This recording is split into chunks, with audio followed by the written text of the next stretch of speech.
Yo, I'm back. So I weigh about 259 right now. I gained 19 pounds, bro. 19. This is technically my day one of fasting. I'm gonna try to not abuse caffeine as much, but if I need it, I will take it. Having electrolytes, I'm having water, and that's about it. I'm not really going like no foods, no 0 calorie foods. If it's something I have to chew, it's not going in. It's mainly liquids and then 0 calorie liquids. And I'm gonna be doing this for 30 days, bro. This is insane. I don't even know if I'm ready for this. I'm gonna be honest. Like, I have no idea if I'm gonna succeed. The goal is to succeed. And yeah, I don't know what else to talk about. I will be exercising as well, but I don't even know how to film that for real because it's usually just me going on the jogs and then working out. Now, time for the disclaimers. There's some disclaimers I want to make just to make sure we're all on the same page. Number one, if you're a beginner, do not do this. This is obviously not something like 30 days of no solid food. Crazy. I'm cuckoo in the head for this. This is low-key a challenge for me. I've done 3-4 day fasts before, but I've never went up this far. And I saw a video of some guy doing it, and I kind of wanted to do it myself, just because I was like, hold up, I think. Number two, if you're considering fasting at all, make sure you do your research.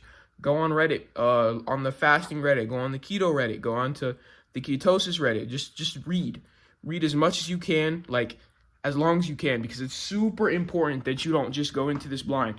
A lot of people will faint, they'll get seizures, they'll get craziness, like just because they have a magnesium deficiency, they have a potassium deficiency, they're diabetic. There's so many things that go into it that you have to look into it, and you have to make sure you're properly prepared. I'm an otherwise healthy individual outside of my weight. I don't have diabetes. I don't have anything like that. So I'm able to try this risky challenge with no, what's the word I'm looking for? With nothing bad that's going to happen. I can't think of the word off the top of my head. But yeah, just, that's a big disclaimer. And another, okay, no, that's all for the disclaimers, actually. All right, if you're going to ignore my advice earlier and you're still going to try fasting, even though I said don't do it if you're a beginner. If you're a beginner, first of all, I recommend a calorie deficit. Look into that.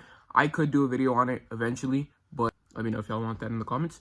But if you're going to do fasting regardless because you're like, oh, I can't be bothered with all this math nonsense, resistance training is way more important than you would know.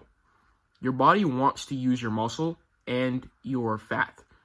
But if it's resistance training, if you're consistently resistance training and you're taking it to failure, your body now knows it's like, oh, I can't get rid of this muscle. I still need it.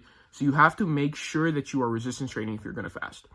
I personally would probably be going about 3 times a week. And I have a split that accounts for that. So I recommend that you resistance train. Like, it's very, very, very important. If you don't care about the muscle on your frame and you're like, fuck it, I'll just lose everything and I'll start from like a bare bones perspective, you can do that. I'm not going to say you can't do that because there is a lot of people who just don't care, and I get that. Like, sometimes even I think, well, fuck it, I don't care.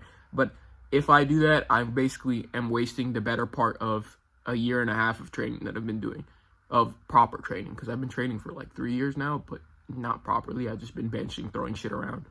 But yeah, I will film some of my sets, hopefully, if I grow a pair of balls and am not scared to pull my camera out at the gym. But yeah, that's it. Peace.